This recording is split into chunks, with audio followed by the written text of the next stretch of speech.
Hi, I'm Mateusz from Board Games, the creator of Lords of the Void. In this video I will present you some basics of the game as quickly as possible. Let's go!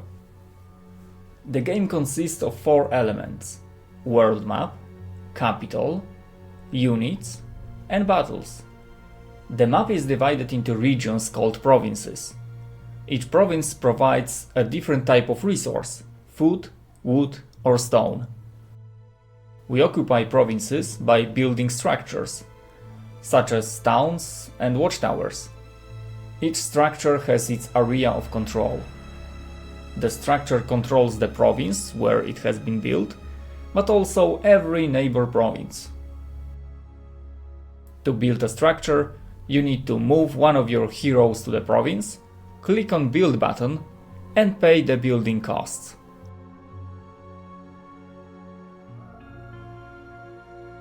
Remember, in order to take control of a province, you must first deal with all enemies and neutral creatures from it.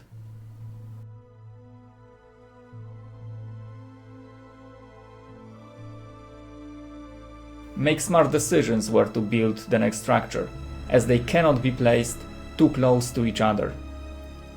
Take areas whose resources you need more, but also pay attention to capture special objects, such as glyphs and dwellings.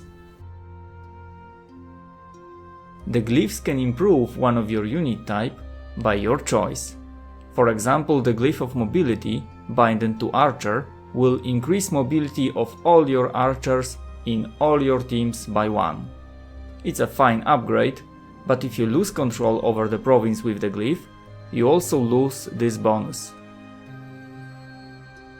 Dwellings are usually hostile, and from time to time, a group of creatures goes out of it and tries to settle a new dwelling. Such objects keep active, until some player conquers these. If you do that, you can also build a structure nearby to take control over the dwelling and add its creature to your faction. There are also places to visit to receive or buy a bonus. There are also ruins to explore, and factions might resolve some ruins in a different way. It might be a battle, it might be a unique creature for your team, but it might be even something else. But wait, there is even more. Each faction has a different actions that might be used on a world map. We won't go into it too much, but for example, the sphere can cast spells on map to heal their teams or to restore some move points. In the capital, there are 12 buildings to be constructed, each of which improves your kingdom in some way. For example, the palace will allow you to use diplomacy with neutral creatures on the map. With mercenary camp, you will be able to recruit some creatures outside your faction. And the academy will unlock new abilities for your units. Buildings are assigned to one of 3 districts: economic, military, and management. To build more buildings of specific district, you need to upgrade the main building. For example, upgrade your town hall to build a 2nd and 3rd economic building.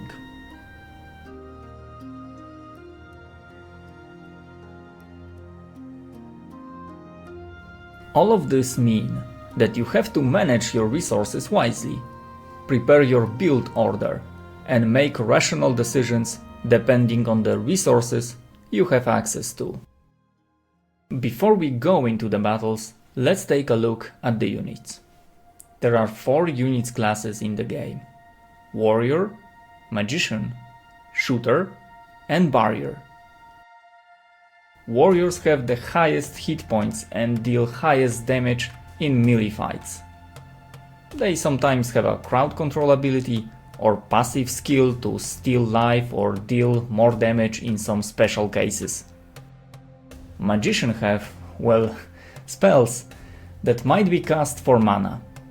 It might be a spell to deal great damage to a single target, it might be area damage, but also it might be summon a creature, polymorph, paralyze, block tiles, protect a unit, and more.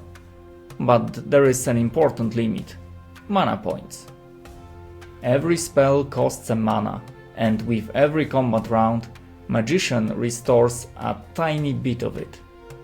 There are some supporting units that can restore a Magician mana points, but how you will build your team, that depends on you. Just remember that Magicians without a mana are usually just weak warriors. Shooters are units that always should stay on the back line. In melee fights they usually deal only half of the damage. Each shooter has a specified range. When shooting at the target beyond this range, the shooter will deal only 60% of the damage. When shooting within range, this value will be 100%, and if the enemy is standing 2 tiles away from the shooter, it will receive increased, higher damage up to 140%.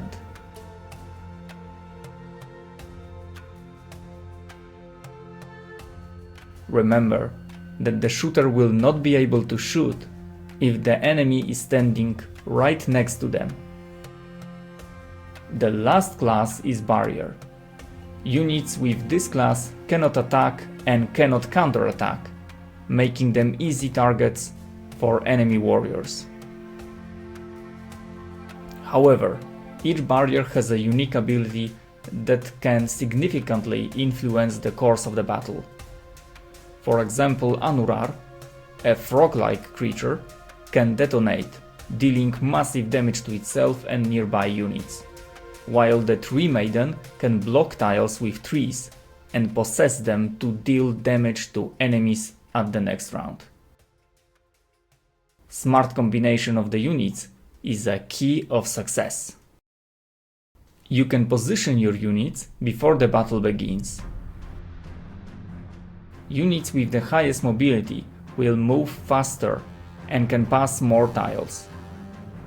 You can play an aggressive tactic by investing in the fastest units, attacking quickly before the enemy makes their move. Alternatively, you can play defensively, using barriers and abilities to protect your units. Perhaps a balanced approach is the best one? Well, it's all up to you. If you win the battle, your team will receive an experience points. By getting these points, your units might level up, increasing their hit points and damage. Additionally, heroes might pick a new ability, but only to level 7 or 5, if the hero picked the ambassador ability already. What do you think about the game? Feel free to leave a comment.